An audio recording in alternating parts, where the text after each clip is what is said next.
t'avais pas remarqué avant le montage, c'est sûrement à cause de l'éclairage. Adieu, adieu, adieu, adieu. Au départ prévu pour décorer, au final tu nous as fait chier.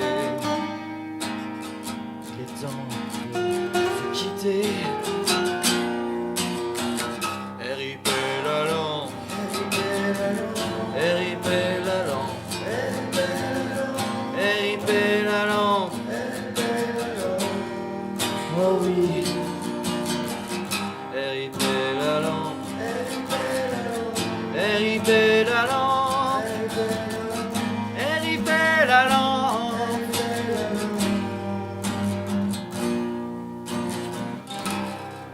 Je t'aime.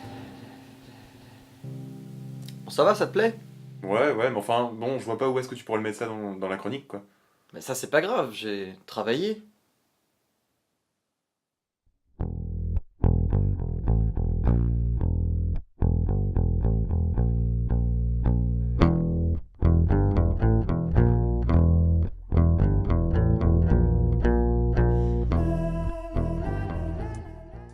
Salut, c'est Jid. Aujourd'hui, on va mettre les mains dans le cambouis. Ouais!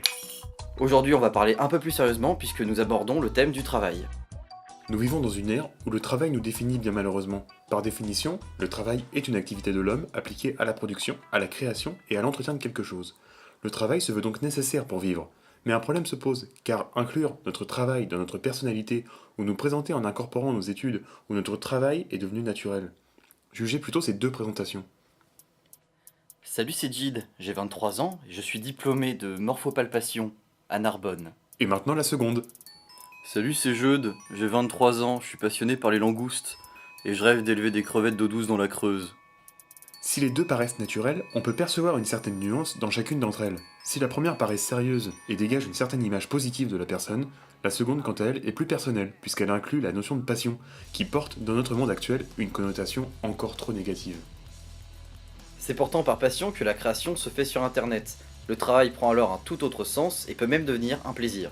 Vous l'avez compris, nous allons regarder ensemble comment l'ère du numérique change le monde du travail.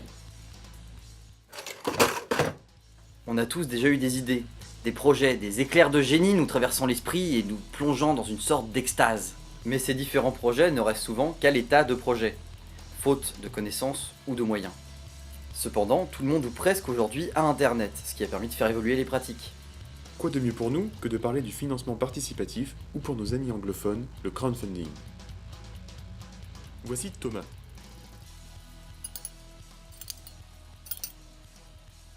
Thomas aime la bière et le café, et il vient d'inventer une boisson mélangeant les deux.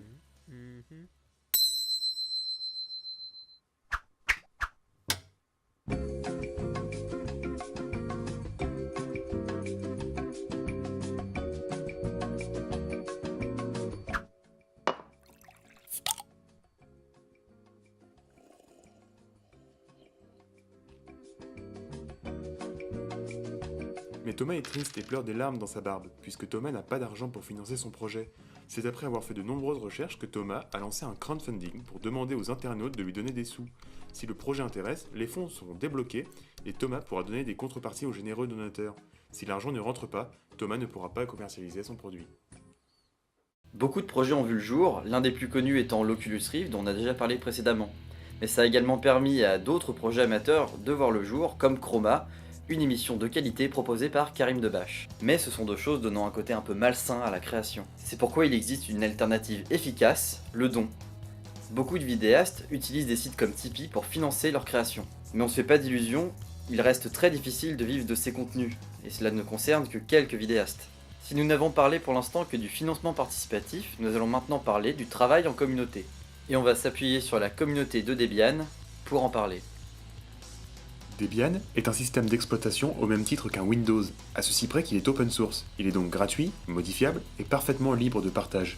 Mais ce qui nous intéresse ici est que le travail de maintenance, de mise à jour ou encore de traduction est effectué par la communauté. C'est donc grâce à un savoir commun que la communauté peut proposer un système fonctionnel, stable et surtout de confiance. La force du travail en communauté réside en deux choses, le libre partage et le stockage des informations. On ne peut pas être fort en tout, mais suivre une notice à la lettre permet de mieux comprendre certaines actions, tant qu'on prend la peine de les lire. Mais attends, on n'a pas parlé jeux vidéo? Non, parce que le jeu vidéo c'est 50 ans de production, c'est pas rien! Donc si on regarde bien, il y a deux catégories de jeux, le AAA et le jeu indé. En gros, le AAA c'est des gros jeux faits par des grosses boîtes avec de la grosse com et beaucoup de pognon. Bref, ça nous intéresse pas trop. Et non, nous, ce qui nous intéresse, ce sont les jeux indés qui depuis maintenant quelques années ont une place importante dans le cœur des joueurs. Alors à la base, c'est souvent par rejet des grandes industries du jeu que les développeurs se mettent par petits groupes pour créer.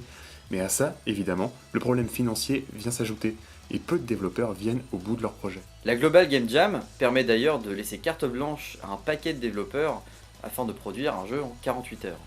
Ici, pas de contraintes imposées par un méchant patron, puisque l'imagination est la seule limite.